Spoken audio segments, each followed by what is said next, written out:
Good Tuesday evening, August 13th, and welcome to the NCWLIFE Evening News. I'm Grant Olson. Here are a few of the stories we have coming up for you tonight. Water is flowing again through the East Low Canal outside Moses Lake, which breached 1 week ago. Could the popular chicken-based fast food chain Chick-fil-A be coming to Wenatchee? We'll let you know coming up. Mostly sunny and mild weather expected through Thursday with thunderstorms in the forecast Friday and Saturday. Your local weather details are straight ahead.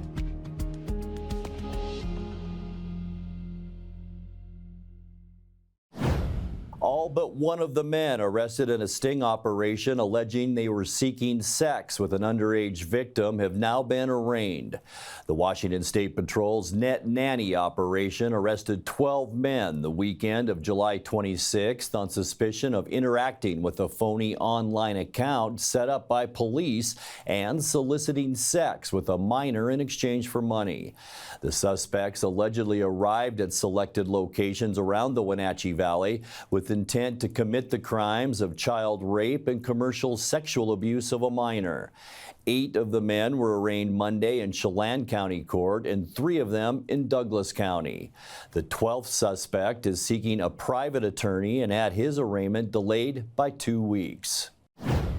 A new wildfire is burning on the Wenatchee River Ranger District outside of Plain. The Estes Butte fire was caused by lightning, and the U.S. Forest Service estimates it's 2 to 3 acres in size after breaking out on Monday. The fire is located near the Rock and Estes Butte trails and is also near Rock Creek, Schaefer Creek, Chihuahua Horse Camp, Riverbend, and Atkinson campgrounds, though the campgrounds are not currently threatened. Aviation support, including scoopers and a helicopter, were assisting firefighting efforts today and taking water from Lake Wenatchee. The Forest Service says the fire is in remote terrain that is difficult to access and smoke is likely visible from a distance, and advises the public to avoid trails near the fire and to stay out of areas where water is being collected by air support.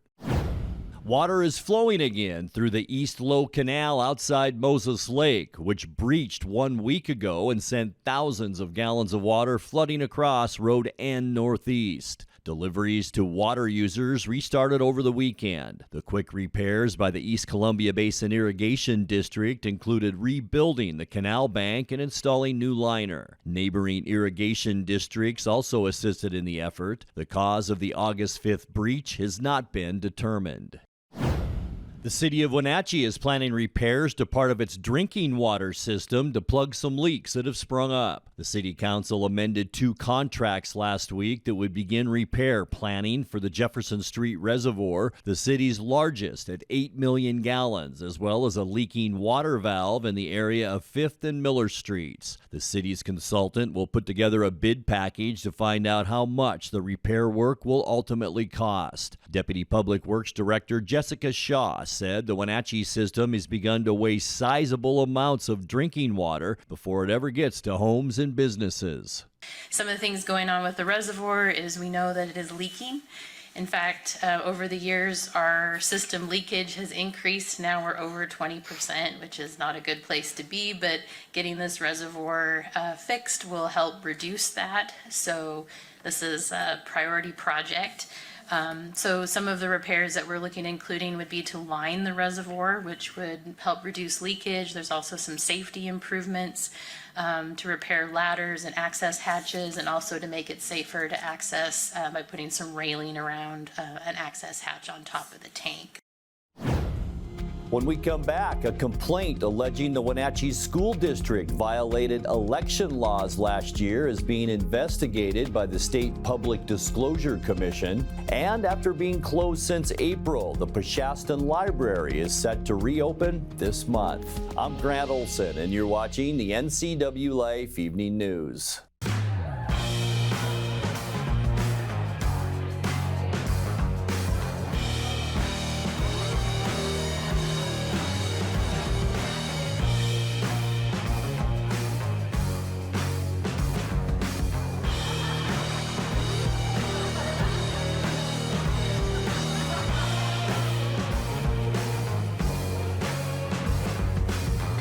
check out clubprocashmere.com for upcoming events and tickets.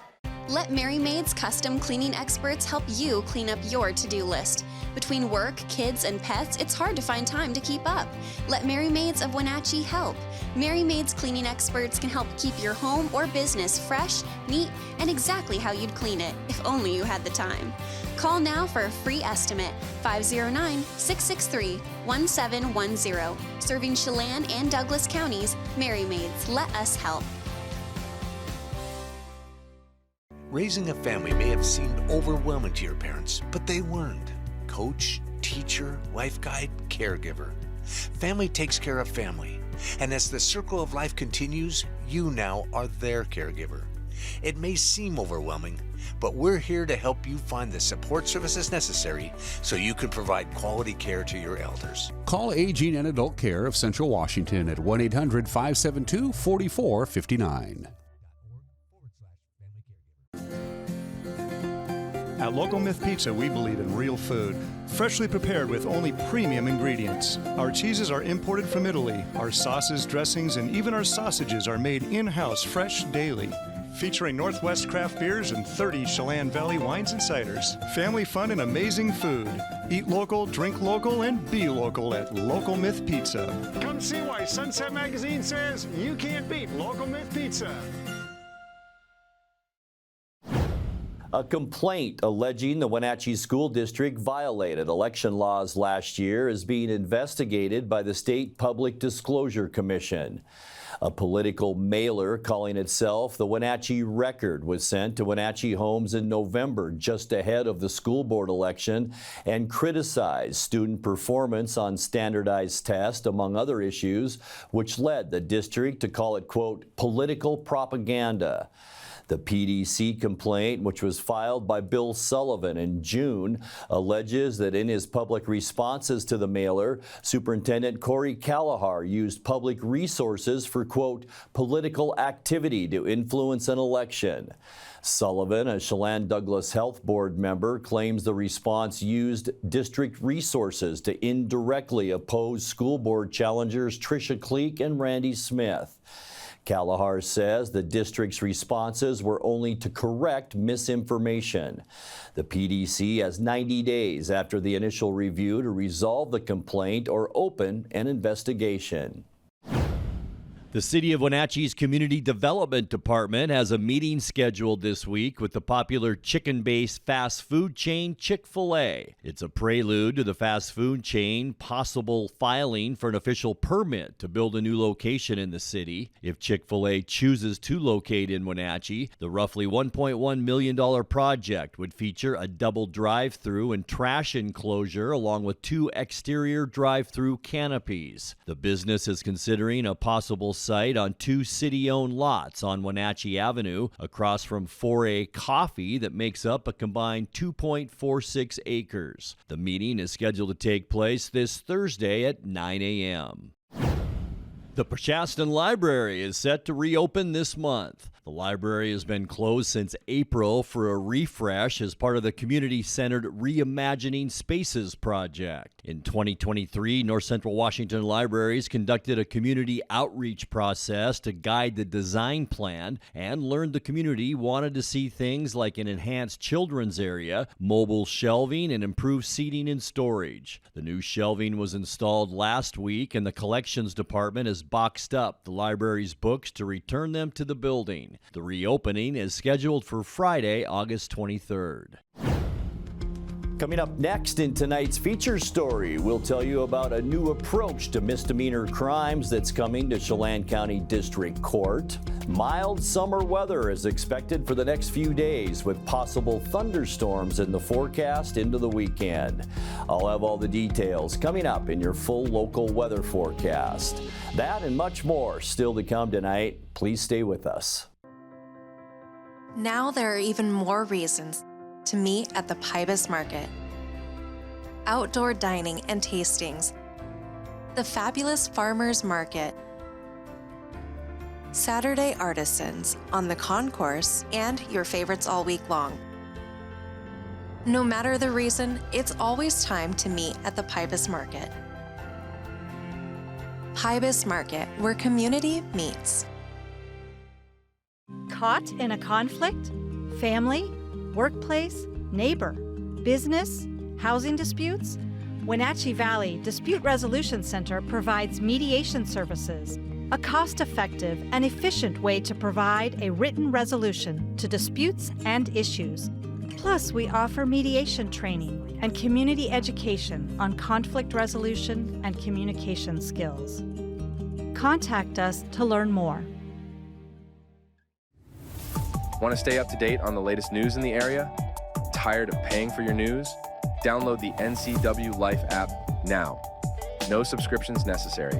Get news, weather, sports, and more live as it happens. Available for iPhone and Android in the App Store. Local news at your fingertips. Don't miss the stories that matter to you. Stay connected. Download the NCWLIFE app now. A new approach to misdemeanor crimes is coming to Chelan County District Court.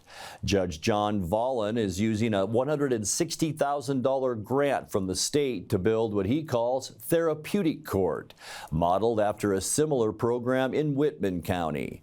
Starting this fall, low-level offenders dealing with substance abuse, mental illness, or other complications can ask the court to consider treatment instead of prosecution. In tonight's feature story, Vollen tells NCWLIFE News the approach could have benefits for the people who come into his courtroom, as well as the Wenatchee Valley community. The traditional judge approach has been you come in, you plead guilty, you get scolded, told what you're doing wrong, you get jail time, you get probation, and then you're shooed off to go and be a good boy or girl. And if you then have a problem, and if you get a new charge or mess up on your probation terms, then we're back again on a new crime, on a new probation violation. It just begins a cycle. Traditionally, judges weren't involved in anything beyond the judgment and sentence for the defendant. In many judges' opinion, and definitely in mine, that's a failure. To simply see someone for a moment, pass judgment on a case, and then never see the person again, we're doing a disservice to the community and the people in front of us. So there's a trend to try to, from the judiciary, approach defendants with the therapeutic approach, which is more of a tell me about you, why are you in this position, what's happened in your life that makes you find yourself making decisions like this. And where therapeutic courts come in is if I can identify an issue, it's alcohol driven. That's why I'm an alcoholic. I can't stop drinking. That's why I got my DUI. If it's, I only stole those things from Walmart because I was high on drugs, or I needed to sell some things so I could get my next score. I'm a slave to this disease, but I want help. More overlooked, veterans. People that have real PTSD issues or other issues after coming back from serving.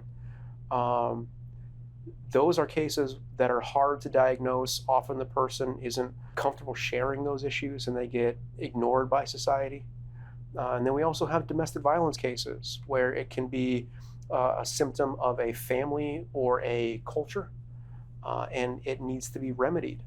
And so for me, it's any case where there's an underlying issue that might have given rise to this behavior, and the person is accepting accountability, admitting what happened, admitting they were wrong, but also saying, I want help to improve from this situation. And if I can fix this, then I'll be in a different place.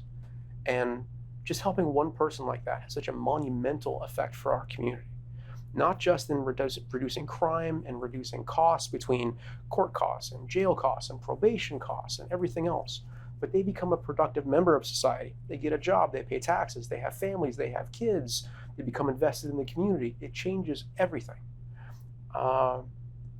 Programs like these can change lives. Someone petitions to be part of the program. If the record isn't too bad and if it looks like they genuinely want to make a change, then we have a committee that reviews the petitions, and if they're accepted, then they get an evaluation with the appropriate provider. So maybe it's Catholic Charities for mental health, or maybe it's the Center for Substance Abuse. Maybe it's Jorge Chacon for domestic violence, that sort of thing. And if the evaluation says this person's a good candidate and we're recommending 12 months or 24 months of treatment, then they're in the program. And they come and they meet with me twice a month. We talk about how's it going. Everybody else in the program is there too, so there's this camaraderie and this idea of support from your peers. You know, we're better together, a rising tide and all of that. And if they go through the program successfully, doesn't mean they can't have a relapse. We'll talk about it. Doesn't mean they're going to be excluded. Then their conviction gets dismissed. So not on the record, never happened. They're not on probation. They can move forward.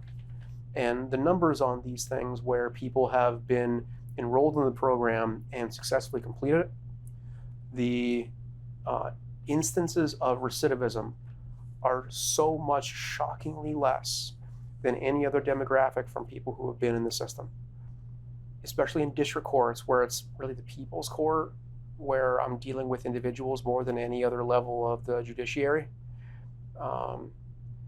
The old approach isn't working, and we're not doing a service to our community. You know, as judges, we need to do better. So I feel like this is a step in that direction, and it can only benefit our community.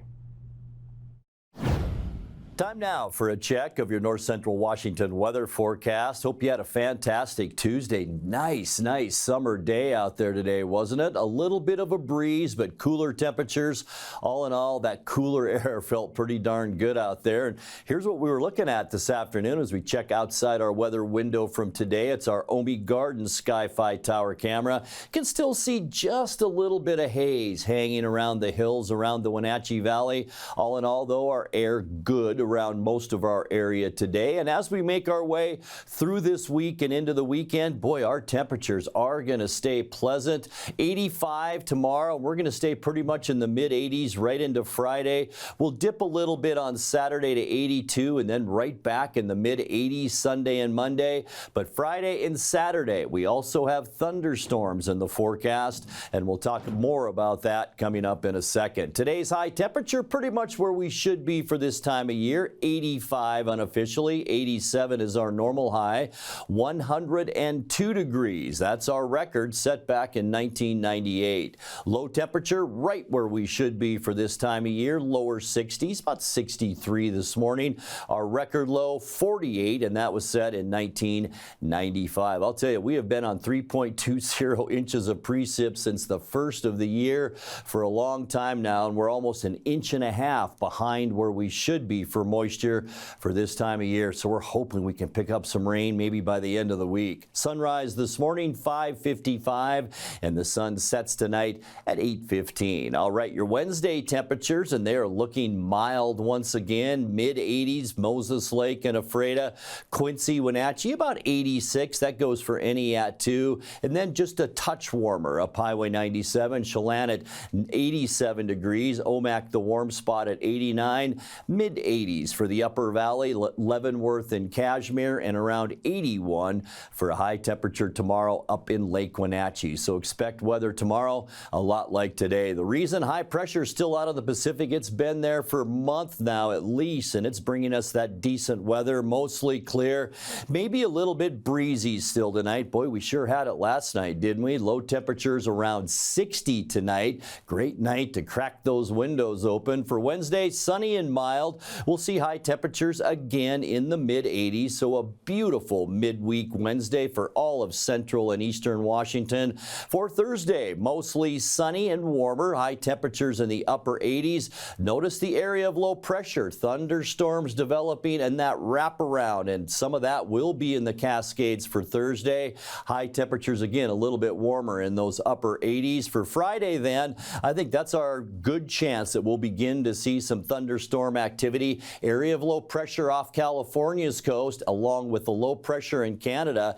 That could create some thunderstorms, 20% chance of it on Friday. A little cooler too. High temperatures dropping down into the mid-80s. And then by Saturday, I think this is our best shot that we'll see some thunderstorm activity all across western Washington, spilling over the Cascades on Saturday. We're going to continue that cool down, talking high temperatures Saturday only in the low 80s. And then by Sunday to end our weekend, another little bit of a ridge building up and over the Pacific Northwest. That'll make for a mild Sunday with high temperatures in the mid-80s. So by all means, get outside and enjoy the beautiful weather if you can.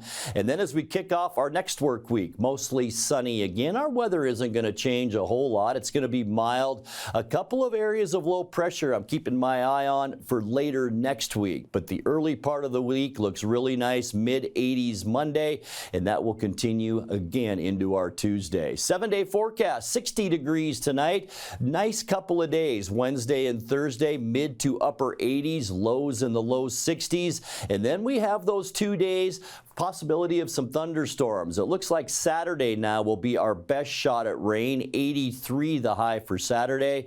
And then for Sunday and Monday will be mostly sunny both days with high temperatures, very seasonal, into those mid-80s. And that's a look at your North Central Washington weather forecast. Coming up next, tonight's sports report with Eric Granstrom and more as the NCWLIFE Evening News continues right after this. I have no idea what I'm doing. That's why we need you. We need people to run camera so I can get back down on the broadcast and talk about what's going on. We pay $75 per event. If it's sports, if it's a parade, if it's Apple Blossom, if it's a Super Oval, $75. If that sounds like some extra good money for you, we'd love you to be part of our team. All you have to do is email me, sports@ncwlife.com. sports@ncwlife.com. In the meantime, I gotta go figure out this camera. Happy Tuesday. After sweeping the New York Mets, the Mariners hope to continue winning in Detroit against the Tigers. The first of a three-game series is underway as George Kirby goes up against Cy Young Award frontrunner Terrell Skubal. The game at Comerica Park is on Root Sports Northwest. During the off day yesterday, Seattle announced it had signed outfielder Victor Robles to a 2-year extension with an option for a third. Robles has quickly become an enigmatic spark plug in the Mariner lineup, highlighted by being mic'd up against the Mets on national television last Sunday. Mariners have some work to do in the American League West after the Astros topped Tampa Bay last night 6-1. That gives Houston a half-game lead over Seattle in the division. Texas dropped to 8.5 games back after a 5-4 loss to Boston in 10 innings. In another AL West game last night, the Angels fell at Toronto 4-2. Well, the Seahawks have officially bolstered their offensive line with the free agent signing of Connor Williams from Miami. Williams is coming off a season-ending knee injury in Miami a season ago and feels coming to Seattle will be a good fit. I always like building, and so building with a new team, with a whole new program and everything, and then how they pursued me and how they wanted me, I think it made a great mutual fit, and so just excited to be part of it. Coach Mike McDonald says they're taking a careful approach to Williams, trying to slowly work him in by the time the regular season starts. It's just an opportunity to get a great player on our football team, and it's really that simple. Where's he at health-wise, and what can you tell us about his readiness? Yeah, we got a pretty good plan in place now. He'll be with the sports performance folks for the next week or so, and until we can get him full speed for practice. But we're shooting for either Cleveland week or after to get him out here and practicing for real. Seattle flew out today to Tennessee to practice tomorrow and Thursday with the Titans before playing their second preseason game Saturday at 4 o'clock. You can watch that game on King 5 TV. For the first time in franchise history, the Wenatchee Apple Sox came back in a best-of-3 series after losing the first game to win and advance. Wenatchee beat Victoria in Game 3 of their West Coast League North Division Playoff Series last night, 7-2, to advance to the divisional championship Wednesday. Cam Hoyland was the spark plug for the Apple Sox that they needed both on the mound and at the plate. I was joined by Brandon Schmitten with a call here on the NCWLIFE channel. 1-2 the count to Hoyland here. Pitch on the way to the plate, swung on a fly ball really deep well. to right center field, backing up Crosland, and it will be go. good. Home run for Cam Hoyland. Look how excited he is as he pumps his fist, rounding the bases. That's one of the quickest home run shots I've ever seen. As he comes home, another home run for Cam Hoyland, 2 nights in a row, gives the Apple Sox a 2-1 lead. Infield pulled in here as Cooper Witten steps in. Pitch to Oh, him, there we swung go. on, and a fly ball deep to left That's field, out. going back, looking up. No, it's not It's out, off the but it's off fence. the wall. 1 run scores. Here comes the throw in. They're going to hold the runner at third base. Apple Sox extend the lead to 3-1. 2 runs in the inning. And we talked about that home run and maybe jolting the offense. James Castagnola now will try to continue it, and he'll hit it in the air to left field, and it goes over the left fielder's head. 1 run scores.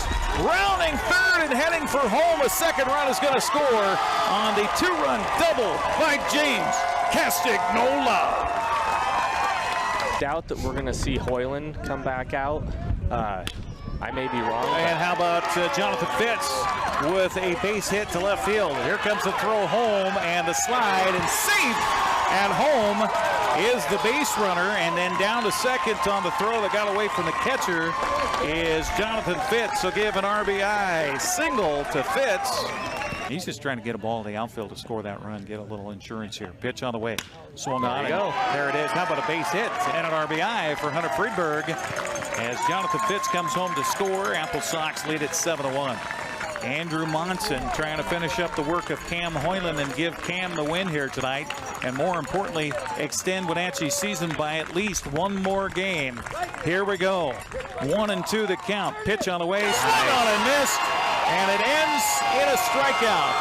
And he ends up getting 2 strikeouts in the inning. Victoria has a little to say in the end, but not enough. 7-2 the final. The Apple Sox win the division series, and now we'll head for the division championship on Wednesday nights. I also visited with Hoyland and Coach Mitch Darlington after the big win. I knew I got it about just as good as the other one, and I knew with the wind here, this park plays pretty big, but the wind was able to help push it out just enough to get it out. There was a little bit of excitement for you. I've never seen a home run trot that fast. I mean, you were sprinting around the bases. Yeah, well, I knew, especially after I've had some where they go off the wall, and I don't want to pimp it, especially so. It's hard for me to slow down once I get going, but it was such an important at-bat for me and just really meaningful, and I couldn't hold back my excitement. Immediately following the Nanaimo game, you know, we kind of huddled up, and the bottom line was they've got to come to our yard, and they're going to have to beat us. And we all kind of looked at each other and smiled and said, that's not going to happen. We're not going to lose at Paul Thomas. So we came back here and we got it done. James Castagnola had 3 hits last night, while Hunter Friedberg delivered 2. The Bellingham won Game 3 of its series with Edmonton last night, 5-1 to advance to face Wenatchee for the North Division Championship. That'll be Wednesday night. NCWLIFE will broadcast that game starting at 6:30. The South Division Championship will be settled between Corvallis and Portland at Goss Stadium at Coleman Field. That also tomorrow night at 6:35. The winners of tomorrow's games will advance to the West Coast League Championship in either Corvallis or Portland. That would be Friday night at 6:35. Well, the Columbia River 13U baseball team picked up its first win of the Babe Ruth World Series yesterday. Greater Wenatchee edged North Providence Smithfield, Rhode Island 7-5 to finish pool play 1-2. The boys will most likely face a play-in game in the bracket tomorrow. The rest of the teams in the tournament were wrapping up their pool play today. Meanwhile, the Wenatchee 10U team wraps up pool play today against a team from Czechoslovakia in the Cal Ripken World Series. Bracket play is set to begin tomorrow. Wenatchee came into today with a 1-2 record. That's a look at sports news. I'm Eric Granstrom. Have a happy Tuesday. Hi, everybody. Dan Coombs, host of Wake Up Wenatchee Valley. Get your Wednesday going tomorrow, almost halfway through August. Where does summertime go? We'll have your weather forecast. We'll have Mariner and Tiger highlights. We'll preview the big game between the Bellingham Bells, the Wenatchee Apple Sox, a game we will have for you tomorrow night right here on the NCWLIFE channel. We'll have the news. We'll do some frivolity, and we may even like prepare a show. I don't know. We may make history tomorrow. Join me. Start your day with Wake Up Wenatchee Valley tomorrow morning, live and local at 7 a.m. right here from Studio 4. And that will do it for our newscast tonight. For more news from around North Central Washington, you can find us at NCWLIFE.com, on our social media channels, or on our mobile app for iPhone and Android. And remember, if you see news happening, we'd like to hear from you. Email us at news@ncwlife.com or call 888-6295. I'm Grant Olson. Thanks so much for being with us, and have a great night.